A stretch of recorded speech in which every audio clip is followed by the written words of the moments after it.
for a kind word from me. In fact, we had such a terrific session. I could appreciate people doing such a great job. In fact, last two speakers, they could have had a separate webinar, those topics. It's such a huge topics we have. And good afternoon to all of you, especially the PGs who are attached to this session. By this time, they would have understood that to become an ophthalmologist, you need to be surgeon also, because management in ophthalmology does require a surgery part also. Same holds true for infectious keratitis. There's almost 12 to 70% chances that the ulcer may not heal with your all treatment which you have learned today. You may require a surgery. And surgery has basically three components. One is pre-op assessment. Then you have an intra-op decision making, how you're going to perform surgery for that particular case. And most importantly, how do you proceed subsequently after doing surgery in a post-op management? And you should know what would be the outcome of your surgery in all these infectious keratitis cases, which we take for a therapeutic graft as such. Let's look into indications. As PG, we would understand there are two important indications for doing a surgery for infectious keratitis. One is to prevent involvement of adjacent sclera or to decrease the chance of endophthalmitis. These are two important things which can cause loss of eye, and it can also do loss of vision also. That's why the important thing is to look into a cases with perforated corneal ulcers. They have a high chance of endophthalmitis, non-healing corneal ulcers, chronic fungal corneal ulcers. These are cases where you are going to have the chance of doing a therapeutic graft in such cases. So before jump for surgery, must analyze your patient thoroughly. That means what are the points which makes you take you through the decision of doing surgery in these patients. So any part of body which goes for surgery, you have to document the initial picture because it has a medical legal aspects also. So we have to look for recording the size of ulcer, which nicely dealt by the first speaker, depth of corneal infiltrations, look for evidence of endophthalmitis, doing ultrasound in these cases, look for perforations, especially look for intraocular pressure, which may be very, very low in some cases, and doing definition can be very difficult. What has been the treatment for these patients? We talked about topical and systemic antimicrobials for these patients, and most importantly, counseling for these patients. What type of surgery you're going to do? What would be outcome for these surgeries? What will be the outcome based on anatomical success or a visual success in these cases for after controlling the infection? Then comes the selection of donor tissue for these patients, especially nowadays when all the eye banking systems are totally shut down because of COVID. So you're going to have tissue which are preserved, like we had all surgery done in last 4 months where because of cryopreserved tissue were with us because you don't get an actual donor tissue at this particular time.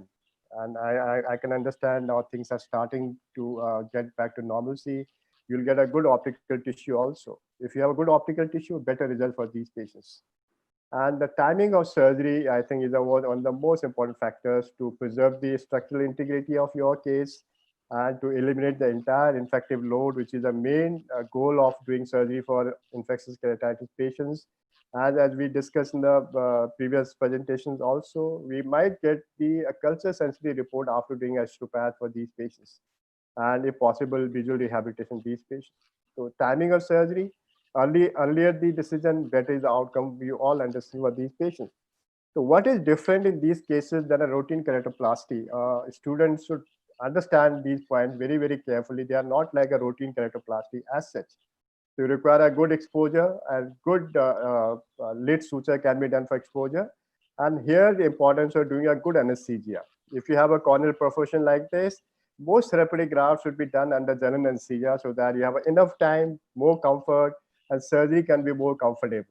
So given a choice, we should always aim for a general anesthesia for our patients and always look for cutting the host tissue larger than the infective area or larger than the defect area. So at least 1 millimeter larger than the diseased tissue so that we take care of an entire infective load from the cornea.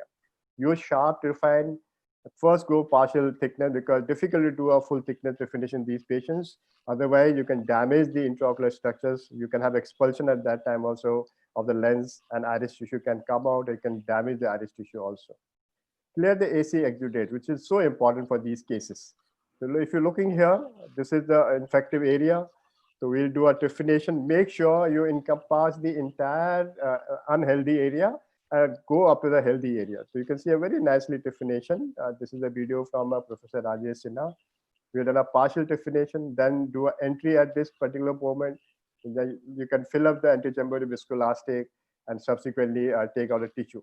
You can see this is the universal corneal scleral scissors. You can use right and left scissors also for a comfortable cutting. Once you remove this, make sure you remove the entire infectious inflammatory membrane. You can see here. So sometimes these membranes keep coming in an inflamed eye, and many people, I have also used heparinase solution in these cases, around 25 to 40 international units per ml to decrease the inflammatory membrane in the therapeutic grafts. The most important thing here is always go for interrupted nylon sutures, because these sutures can get loose very fast because of inflammation, healing, vascularization, larger grafts. And most importantly, the two peripheral iridectomy should be done in these cases, because pupillary block glaucoma, peripheral anti-synechiae is much more than an actual penetrating graft in these cases.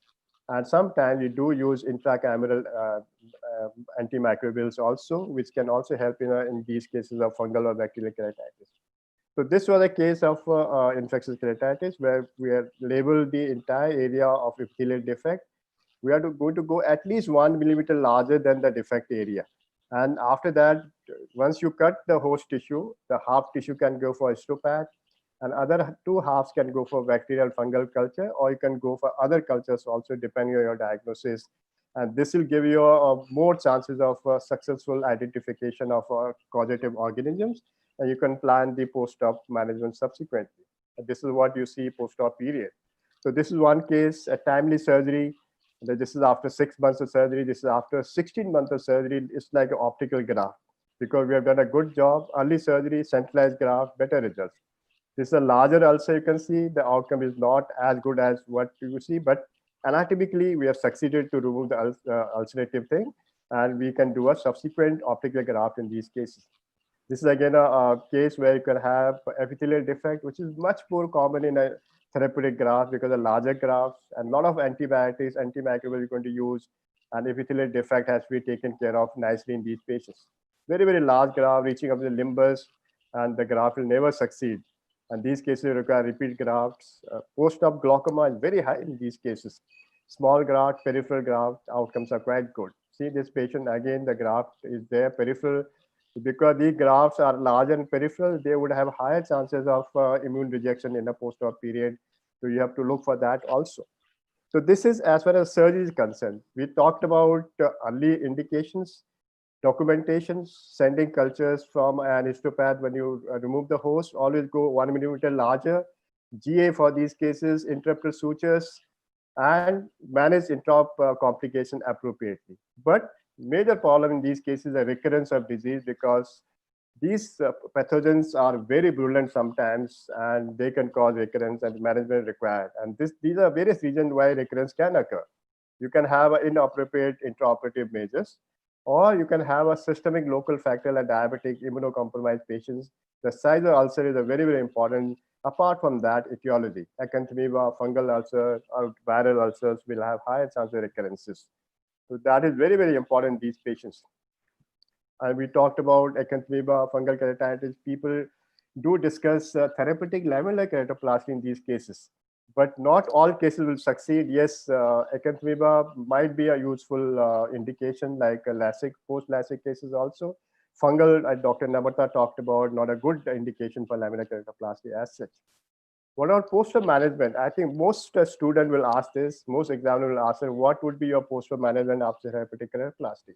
Antimicrobials, bacterial keratitis, we start day prior and continue for 2 weeks. Fungal keratitis goes on for longer period. As we discussed, they take more than 6 to 8 weeks to heal. As such, for after therapeutic keratoplasty also, they should go for 6 to 8 weeks.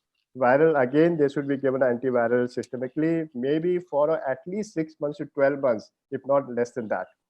What about other indications of antiviral bacterial keratitis? topical, you should start 1 hourly to begin with, immediately post-op. And cases with fungal keratitis, again, you can start early in these cases and continue for a longer period, at least 8 to 12 weeks, which is very important to continue antifungals. Viral keratitis, not very effective, not to use topical medication there. Acanthamoeba, as I said, topical medications have to be continued for a very long time, along with the systemic therapy in these cases.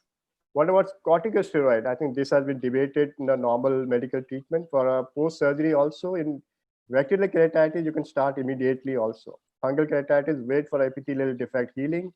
Look for a recurrence. If that is not there, start after 1 or 3 weeks of initial graft in these cases. Viral keratitis, you can start if there's a severe inflammation. That holds true for acanthamoeba keratitis also. Sometimes after doing surgery also, these cases can have a severe inflammation. Their steroid can be used with judiciously looking after the patient in indoor patient access, or call the patient every day to see in a post-op period also. These are measures, they should be continued for all cases. What about outcome wise? We know that bacterial outcomes are better. They're almost 80% in terms of healing wise. Anatomical success is 91% in these cases. Visual success, almost 50% cases get good visual outcome. But that's not true with the fungal and viral ulcers. Post DSEC, now do we lamellar corneal grafts, especially DSEC and lamellar keratoplasty. They have a poorer results, and similarly, a microviral keratitis after a laser procedure for refractive surgery, they do have a poor.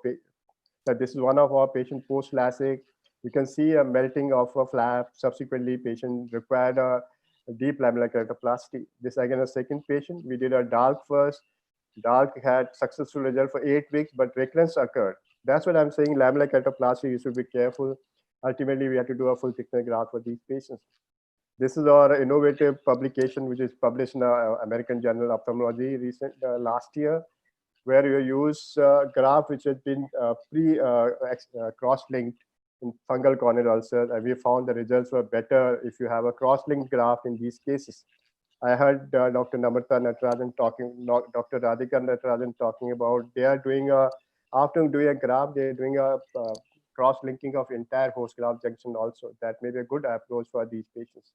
We should look for things which can decrease the complication in a post microbial therapeutic keratoplasty. To summarize for our students, as I said in the between, surgery is indicated in most cases where things are not doing well.